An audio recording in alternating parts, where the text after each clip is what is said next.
Today was school picture day, and I totally forgot. Did not wear the clothes that I would have worn if I had remembered. Now, obviously, I still look good, so no worries. But, yeah, just completely forgot it was picture day until the kids showed up and they were all dressed nice. And I was like, oh yeah, it's picture day. Anyway, excuse me, segue. This year is an election year. Election 2020. We will be selecting / re-electing, potentially re-electing our president of the United States. That being said, I want to talk about the requirements. Okay, so I've been a teacher for 8 years now.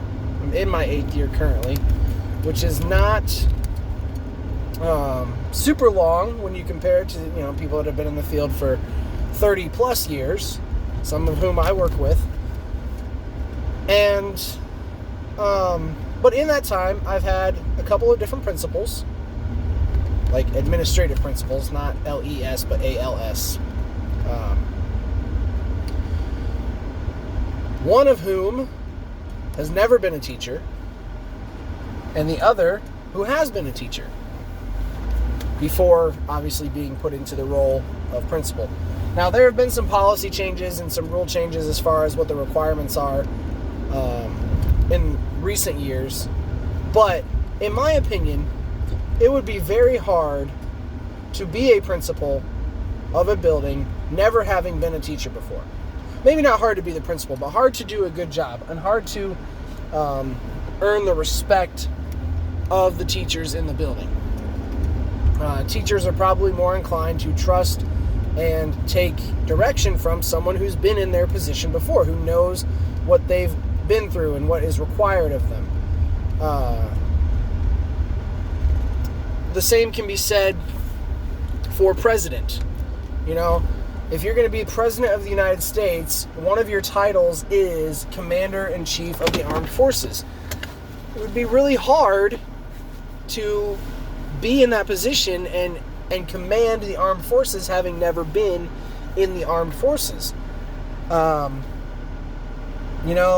Just any sort of high-ranking position like that in any field, any industry, I think you're better off.